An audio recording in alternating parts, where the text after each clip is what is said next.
What's up, YouTube? It's your boy Nash here. Welcome back to the channel. So today's Yu-Gi-Oh video, I'm going to be talking about the remaining cards that are coming out of the OCG set Phantom Rage, which I believe is supposed to come out sometime in the next couple of weeks in Japan.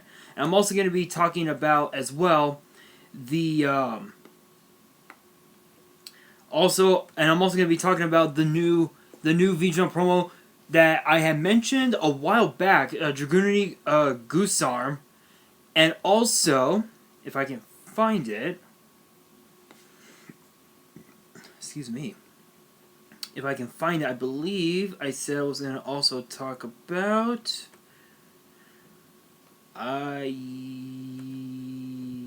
where is it? Yes, yes. I'm also going to be talking about a brand new Spell and Trap, and also the reprints are going to be in the Dragunity structure deck as well. So we're going to kick things off with that. We're going to kick things off with that because this video will indeed mostly be about Phantom Rage. Sorry guys, I'm on my Instagram and I'm watching a bunch of stories right now. It's nothing too important. Anyway, so the reprints that are going to be in the structure deck. Okay, so the new the new spell card is Dragunity Draft, which is a continuous spell, and the activation is a once per turn. So its first effect says, when this card is activated, you can target a level 4 or lower Dragunity monster in your grave and add it to your hand. So it's kind of like a monster reincarnation, but without the cost. Because if you guys know, with monster reincarnation, you have to send a card from your hand to the grave to get back a monster from your grave to your hand. That's what this first effect is, but it's without the cost. So that is pretty good. Super busted. I can definitely see this card going to 3 once the deck comes out. Once the structure deck comes out in the TCG, because I know Cyber Knight loves Dragunities. Shoutouts to Cyber Knight, but I know he loves Dragunities, Noble Knights, pretty much anything with Knight in its name, because I know that the Dragunity synchros do have Knight in the name, so it makes sense because he is, well, Cyber Knight. So shoutouts to him. I can definitely see him making a deck using the new cards in the structure deck. So I'm curious to see that deck profile. But anyway, its second effect says if your Dragunity monster with an original level of 5 or higher attacks, it is unaffected by your opponent's card effects until the end of the damage tab. So basically, if you were to activate a Dragunity effect during the battle phase, then your Dragunity monsters that have 5 stars or more are completely unaffected. That is really good, especially because during the battle phase, your opponent's card effects can easily be activated like that. Which honestly, again, this card is a must-need in the deck. Ooh, excuse me. And again, honestly, I love it, but I think the only downside is its first effect, because it's a card that is an easy Ash Blossom bait. It is an easy Ash Blossom bait. You won't be able to, because once this card is activated, the moment your opponent ashes that card, you won't be able to. You will not get what's called a graveyard search. They will not be able to. You won't be able to get that search, and you won't be able to add any cards to your hand.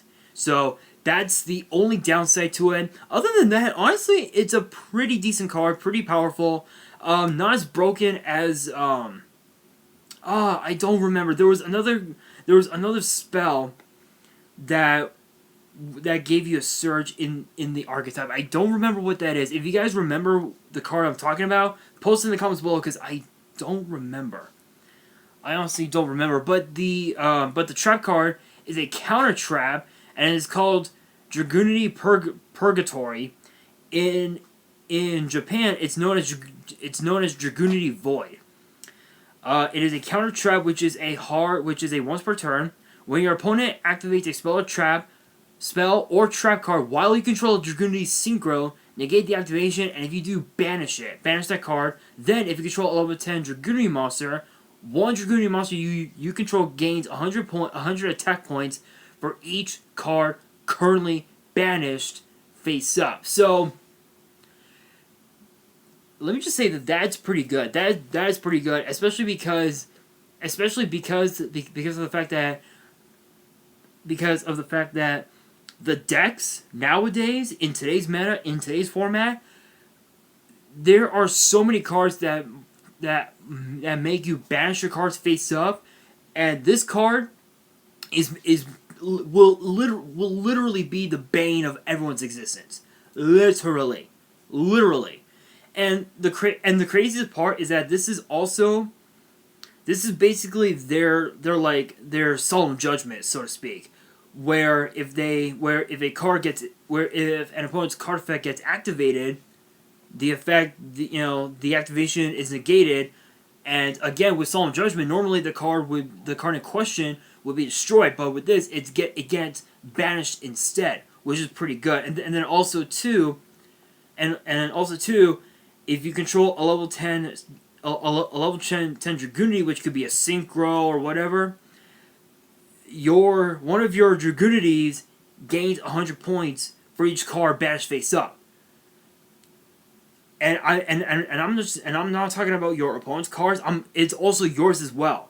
So the truth is, honestly, this is an incredible card. This is absolutely incredible. Again, I think the only downside to it though is just the fact that it can easily. It's a solemn bait. It is a solemn bait, which is not too bad if you run a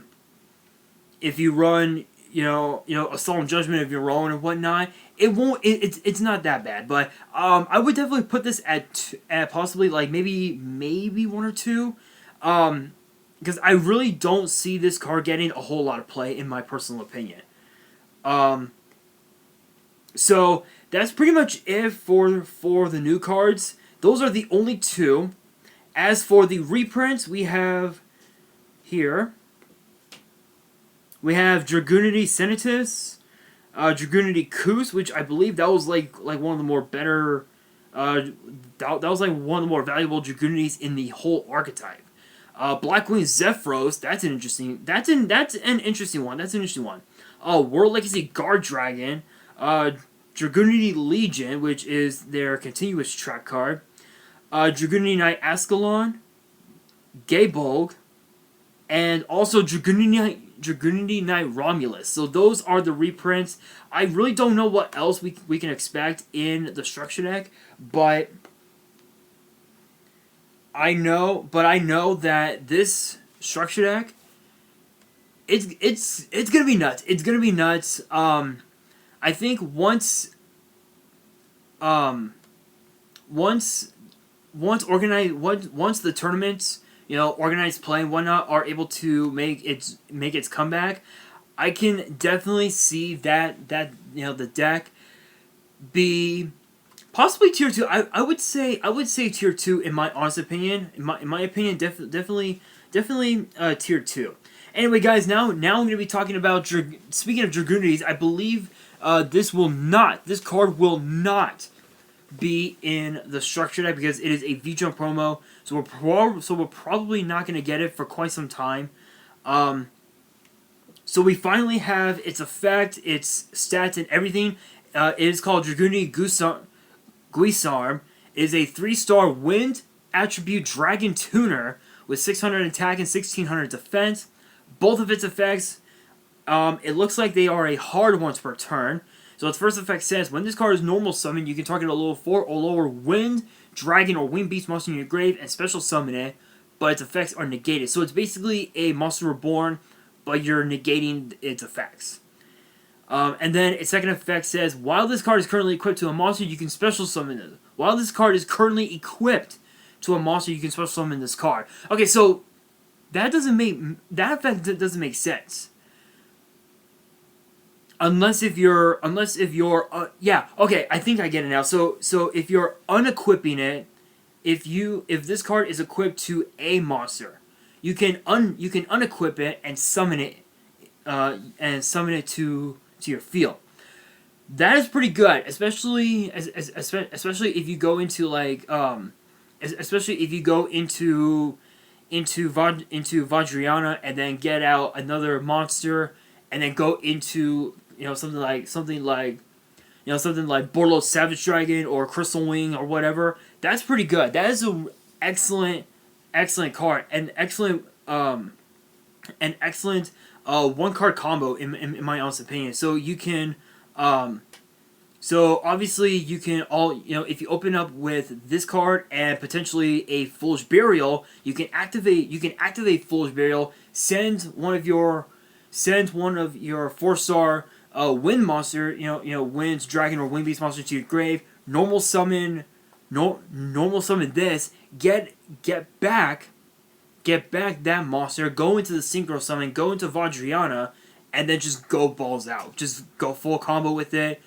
Set up your board. Appaloosa for 4. Crystal Wing, Borlo Savage. That's pretty good. That is really, really nuts. That is, like, I would say this is the most busted card out of every single Dragunity that I have seen. Out of every single Dragunity card that I've seen in terms of the main deck, this card is nuts. I cannot wait to see how powerful this card can really becomes once it comes out in English. Anyway, guys, now I'm going to be talking about the remaining cards coming out of Phantom Rage. Potential, I believe this is potential spoilers ahead, if I'm not mistaken. So I believe, okay, so we have 1, 2, 3, 4, 5, 6, 7, 8, 10. So we are missing. There are a lot of cards to talk about. So I'm gonna try to do this as quickly as I can. Just because I took up a little bit of time with those other articles. So here we go. First up, we have Cupid Archery. So I believe this is the new archetype, one of the new archetypes. And one of the big things that I love about this game, about Yu-Gi-Oh, is that there are so many archetypes that have been seen over the years. Like Blue Eyes, Dark Magician, Black Wings, Dark World, Cyber Dragon, Crystal Beast, Dragunities, and whatnot. That with sets like Phantom Rage and Rise of the Duelists, these are the first 2 sets that are not based off of the anime, which is pretty crazy. Which is pretty crazy, but it's really cool because we're getting to see cards that either we have not seen since the anime, or we're seeing cards that were seen in the manga back in the day, finally getting printed here in not just here in the TCG, but also in the OCG as well. And that's one of the big things that I love about this game, is the fact that you never know what kind of cards could be printed in a core, a structure deck, or an expansion set at all. You never know. And that's what I love about this game. So we have Cupid Archery here. It is a light attribute fairy effect monster, 20 with 6 stars. 2200 attack, 1600 defense. Both of its effects are once per turn each. If the only monsters you control, minimum 1, are monsters with 600 defense, you can special summon this card from your hand. So it's essentially a Cyber Dragon, which is really good. Second effect, as a quick effect, you can discard 1 card, then target a life fairy monster you control and a face-up monster. The level of the first target you control becomes the same as the second target until the end of the turn. So it's basically kind of like a Galaxy Queen's Light, where if you guys don't know what that card does, you target you with Galaxy Queen's Light, you target a level 8 monster on your field. All the monsters on your side of the field become that level. So that's pretty good. That is really good. First effect is a Cyber Dragon effect, so that's pretty broken. Second effect again is a Galaxy Queen's Light. I'm not so sure about the card, but it's pretty cool. I think it's pretty cool.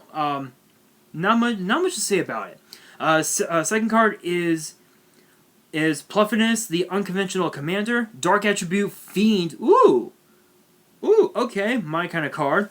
Dark Fiend, 4-star, 1800 attack, 0 defense. You can only all 3 effects are once per turn each. If this card is normal or special summon, you can banish a trap from your deck. This card gains 1 level. Okay, so obviously going, obviously potentially going for synchro plays or potentially exceeds plays. That's pretty cool. You can target 1 trap in either graveyard, banish it, and if you do, this card gains 1 level. Again, basically going for synchro plays, or you could also go after go into like exceeds plays and whatnot. So that's pretty broken. If this card is destroyed by an opponent's card, you can send one of your managed normal traps to your field. That's pretty good. So with its third effect, you can recycle your normal traps and set them face down, which is really, really good. Next one is Rock Band's Groove, Xenogitam. Earth attribute, rock effect monster. Oh boy, more rocks. Just what we need for emancipators. It is a 4-star with 1000 attack and 2000 defense.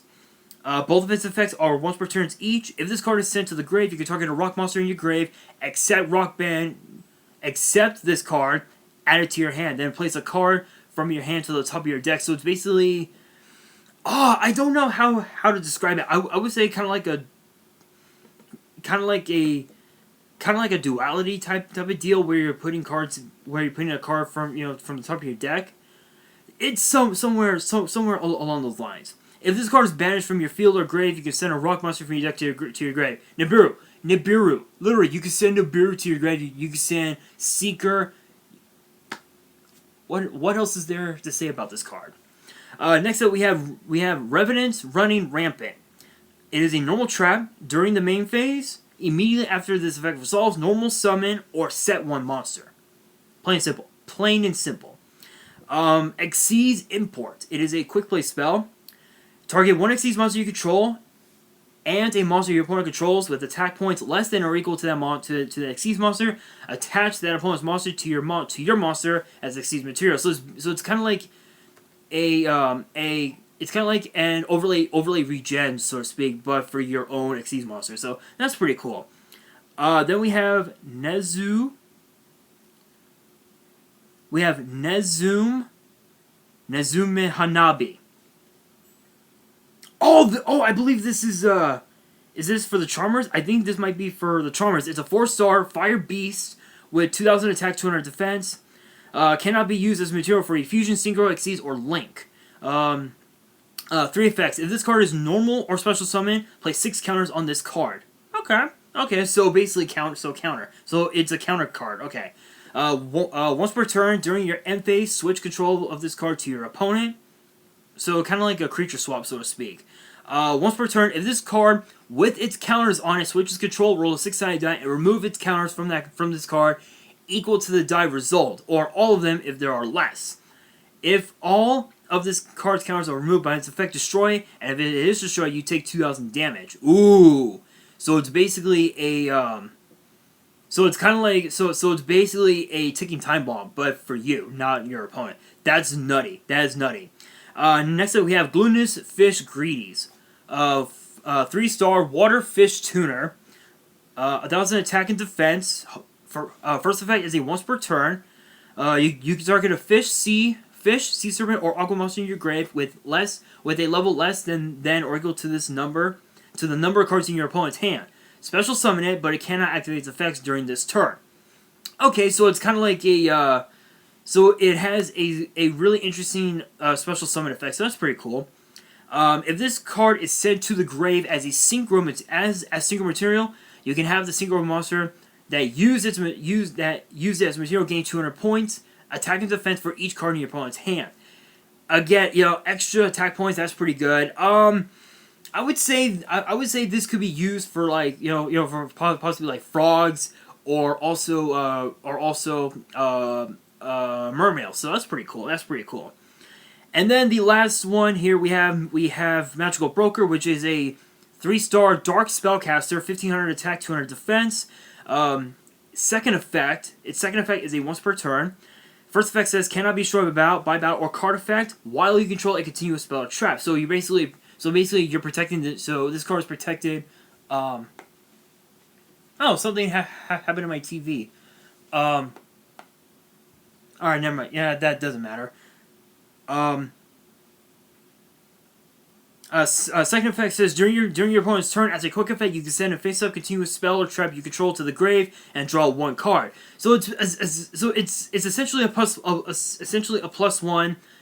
It's kind of like a Magician's Souls effect. So that's pretty cool. And then the other two missing cards we have here, we have Jack in the Hand and All or Nothing. So actually, let's check that out. So Jack in the Hand. Let's take a look at that really quick.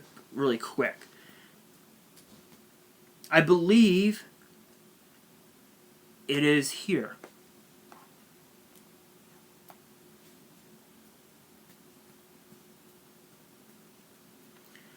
Hang on a second, guys. Okay, yeah. So Jack in the Hand is a normal spell and is a once per turn. Reveal 3 level 1 monsters with different names from your deck. Have your opponent pick one of them, add to your hand. You add one of the others to your hand and shuffle the remaining cards. The remaining card into the deck. Okay, so 3 level 1 monsters with different names from your deck. Have your opponent pick one, and you add the other. Oh, so it's basically a painful choice. It's basically a painful choice, but instead of adding of your opponent choosing one out of the 5, you choose one of the 3. Your opponent chooses the other one. Both those cards get added to your hand, and the other one goes back into the deck. That is actually nuts. That is really, really good. I think that could be I think that could be useful with what's it called? Oh, I don't remember the card. I honestly do not remember. If you guys know what card that could be useful in, let me know in the comments below. But I believe. Oh, okay. I believe this might be the last one. Yeah. Is this it? Yeah. Yep. This is it. So here's the final card. This is the last card that us YouTubers will be talking about in Phantom Rage. It is a trap. It's a normal trap card called All or Nothing, and it is a hard hard once per turn. So it says if your life points is lower than your opponent, reveal the top card of your deck, and if you do, and it is a level 1 or level 8 monster, you can either add it to your hand or special summon it. If it isn't, your opponent selects one of these effects to apply. So the life points of this card's controller becomes 1,000. The opponent of this card's controller gains life points until they have 8,000. Okay, yeah, literally, the card name speaks for itself. The card name speaks for itself. That is nutty. That's essentially a do or die type of deal. That's fucking nuts. But guys, that is gonna do it for this video. Question of the day: what archetype are you guys looking forward to seeing in Phantom Rage? Let me know in the comments below. And that is gonna do it for this video. Hopefully you guys enjoyed. If you did, smash the thumbs up button. If you guys are new to the channel, hit that subscribe button and hit that notification bell so you guys do not miss out on any new content that comes your way. And be sure to follow me on Twitter and Instagram. All 3 of my links, both of my Twitters and my one Instagram, will be in the description below. And on that, this is your boy Nash, signing out.